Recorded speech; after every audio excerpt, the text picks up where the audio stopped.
Senator Lisa Murkowski, Republican of Alaska, said on Saturday that she will vote to confirm Judge Amy Coney Barrett to the Supreme Court on Monday, despite objections to taking up the nomination before the November 3rd election. I have no doubt about her intellect. I have no doubt about Judge Barrett's judicial temperament. I have no doubt about her capability to do the job. I have concluded that she is the sort of person we want in the Supreme Court, Murkowski said from the Senate floor. Murkowski, the only GOP senator to oppose then nominee Brett Kavanaugh in 2018, was one of the last senators whose vote was in doubt. Leadership indicated earlier Saturday that the moderate senator had privately told them what she intended to do, but Murkowski had kept her cards close to the vest after meeting with Barrett earlier this week. The two discussed, among other things, the Affordable Care Act precedent and voting rights. Murkowski, during her floor speech, reiterated that she does not believe Republicans should be holding a vote on Barrett before the November 3rd election. Murkowski voted against proceeding to the nomination on Friday and said she will oppose ending debate on Barrett's nomination on Sunday. I do not believe that moving forward on a nominee just over a week removed from a pitched presidential election when partisan tensions are running about as high as they could will help our country become a better version of itself. But Murkowski added, frankly, I've lost that procedural fight, and said she was making a decision on confirming Barrett based on the judge's legal philosophy.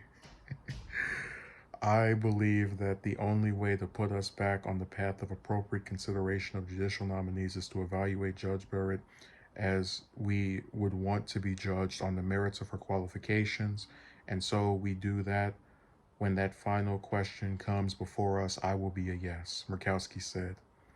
So she made it clear she opposed the process, but considers herself to have lost the fight to get this lady not put on the bench before the election.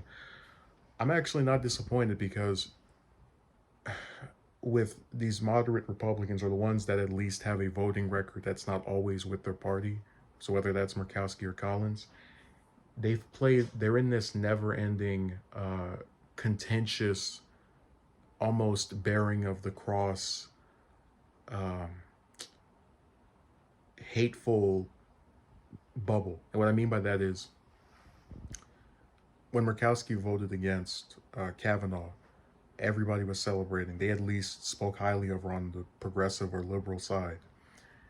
And I remember when Collins voted against repealing the ACA, she was praised. When she and Murkowski voted against, what's her name, DeVos, the education secretary, they were praised. But this is what I hate about the modern left, which is that you get canceled or despised whenever you vote in a way that a member or some portion of members do not like. So if Murkowski had chosen to vote against Barrett, all the liberals would be celebrating. But because she chooses not to and to vote with her party, she will be despised. Her being the only senator on the Republican side who voted against Kavanaugh just gets completely erased because it's not the current issue that people are freaking out and panicking over. And that's why, you really can't take a lot of these left-leaning people, and it's not even just liberals or Democrats, it's also progressives. They've done this to other progressives as well. You can't take them seriously as someone to actually try appeasing, because unless you're agreeing with them or doing what they want 100% of the time, they turn on you. None of the stuff you've ever done actually makes a difference as long as you do one thing they don't like. And what she says makes a lot of sense to me, that she likes this person as a judge, and after having not been successful in stalling the confirmation until after the election, she is going to vote the way that she wants to vote.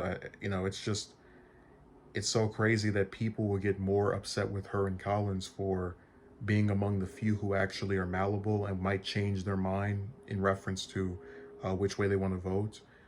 But then people like, Cruz and Rand and Rubio and McConnell and Grassley, the whole rest of the Republican caucus who were going to vote for these people one way or the other, they don't get the death threats and the hatred and getting told about how they're rhinos and they're fake moderates, and just all these accusations being hurled around, uh, even though they don't show any kind of desire to think about this stuff in a nuanced way or even give a brief consideration to maybe not voting for a judge or nominee just because they're a member of their own party.